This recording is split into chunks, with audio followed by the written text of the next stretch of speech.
Well, Amari Garrett is a student at Denison University in Granville, Ohio. He recently wrote a piece for the student newspaper in which he says people shouldn't try to play devil's advocate.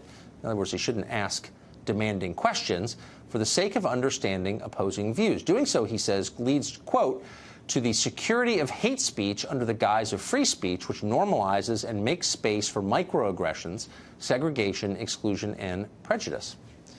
It's easy to make fun of that, hard to understand it, but we must say Amari Garrett was brave enough to come on tonight, and we're grateful for that. So it's good to see you, Amari. Thank you, Tucker. So first off, I guess it seems to me the key phrase in the paragraph I just read is hate speech. Mm-hmm. It's not a constitutionally recognized idea. As you know, there's no such thing actually as hate speech. But tell me how it's interpreted on your campus. What's hate speech? Well, hate speech is speech that comes out of the rhetoric that targets certain groups or individuals because of who they are or their social location in society. And what's more about hate speech is that it usually incites violence and brings harm to these people who white nationalists and white supremacists often target. So it's speech that targets groups because of their immutable characteristics. So if you were to say, for example, I don't like you because I don't know you, but I see your skin color, you're a beneficiary of white privilege. Would that be hate speech? I'm attacking you because of your membership in a group. It could incite violence.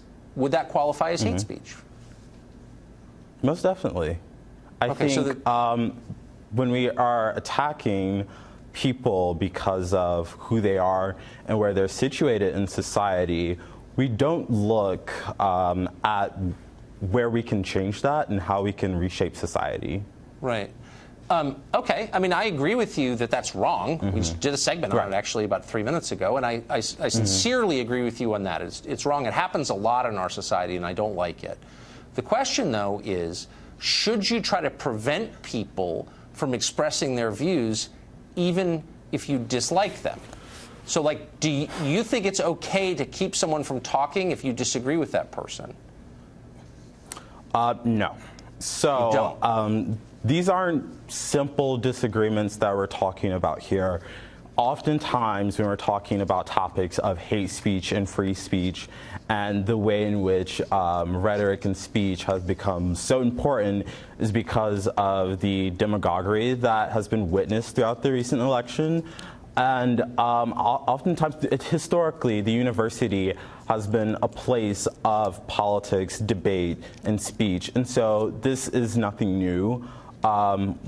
We know that people like to espouse white nationalists and white supremacist views at campuses around the country and even around the world. But hold on, but I guess what is, I mean, that's a debatable point that you just made. But the first point you made is not debatable, that traditionally colleges have been a place where people can say what they think, even if other people disagree. What's new, and I'm old enough to remember it, is that now students like you are saying, no, you're not allowed to express those views here. Yes, that's a new thing. Yes, it is. It is a new thing, and it's because we are now at a space in society where we're concerned for the safety of people, right? And so we have a change in society where we are no longer allowing groups of people to be targeted and come under the harm that how many, just at Denison, I've been to Denison in Granville, Ohio, how many students have been killed by white supremacists on your campus recently? No, nobody's been killed by white supremacy, but I'm sure that there are a lot of people living under the stress of white supremacy and white supremacist views. So if there are plenty of white suprements on the campus of Denison, and if you speak to right, but hold on. You said that there was the fear of imminent violence, but you're conceding there hasn't actually been any violence. So the standard is if I make you uncomfortable. Fear of imminent violence. It's about enabling people to carry out microaggressions, rather that be the use of the N-word, the use of different speech. And we're not just talking about. But what about? Hold on. When you watch television and you see, like in Berkeley, people with black handkerchiefs over their faces hitting other people with chair legs or spraying them with bear spray. That's actual violence. I think you'd agree.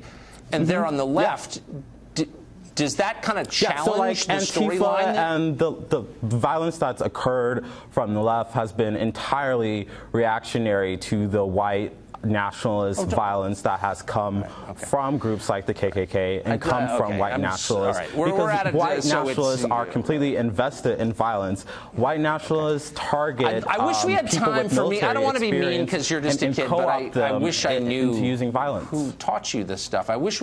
Tell your professor, whoever taught you this stuff, to come on the show, because I'd love to talk to him. You're brave to come on, though, and I appreciate it. We're out of time, sadly. Thanks, Omari.